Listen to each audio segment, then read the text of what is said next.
hearty welcome to today's chemistry session. Today I am here to speak something about chemistry. Since we are studying chemistry, we will say something about chemistry today. What is chemistry actually?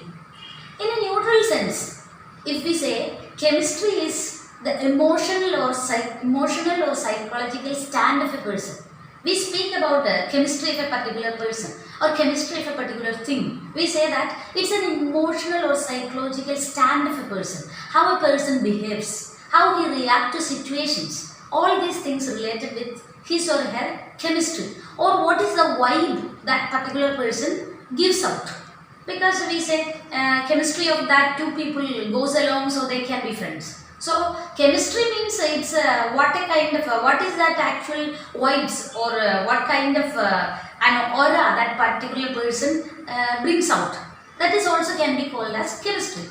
So in science, what can be called as chemistry? When we say about chemistry, what we think about or what is its actual definition we can bring out. Actually, chemistry is a science that deals with the composition, structure and properties of matter. You know what is matter? Matter is anything that occupies space and volume. Anything. So, any matter, when we speak about its composition, its structure and its properties, we speak about chemistry. We are speaking chemistry. So, if we want to speak about the composition, structure and the properties of matter, we should know the basic constituents of that matter. Without knowing the basic constituents of matter, we cannot speak about its composition, structure or properties.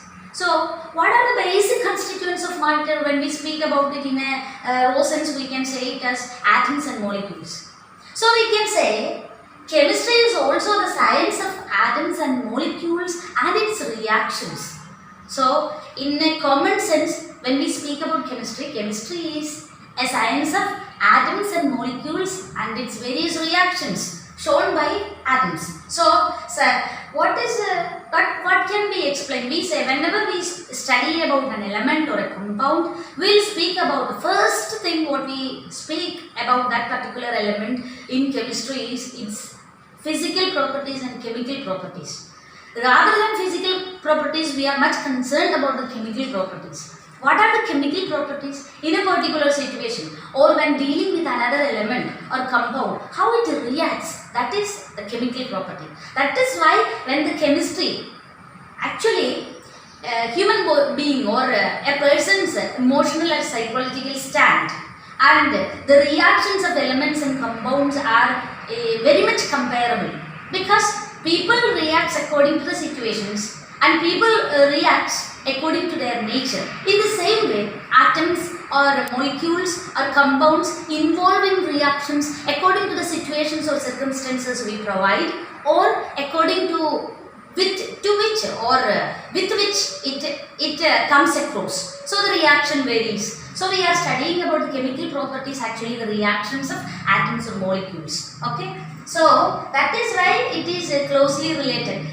Whenever we study chemistry, we can relate it with our own life because it is actually connected with the life situations itself. Now, when we speak about chemistry, we have different forms of chemistry, many number. But as class 11 students, you come across with organic chemistry, inorganic chemistry, physical chemistry, analytical chemistry and biochemistry.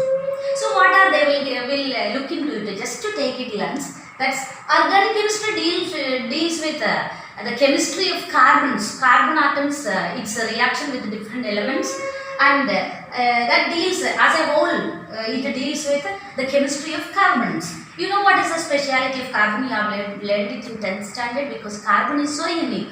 Okay, and then so it is a chemistry about the reaction of carbons and its compounds. And now second one is inorganic chemistry. Inorganic chemistry is studying about the periodic table and all the elements in its periodic table we study deeply in inorganic chemistry. And what is physical chemistry? In physical chemistry, chemistry uses physical aspects or the possibilities of physics to solve the problems related with chemistry. There you will have a number of problems to solve and lot number of physical theories to apply in chemistry to learn chemistry.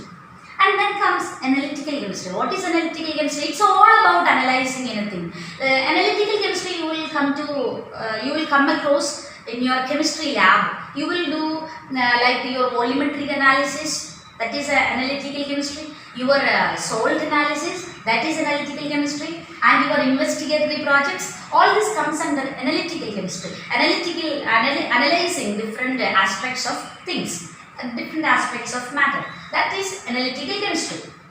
And then biochemistry. That is in chemistry we are applying the possibilities of biology to learn better about the living matters. That is known as biochemistry. So these are all the main branches of chemistry you will come across in your class 11. So we will be studying all this together. All the best. We will see you again.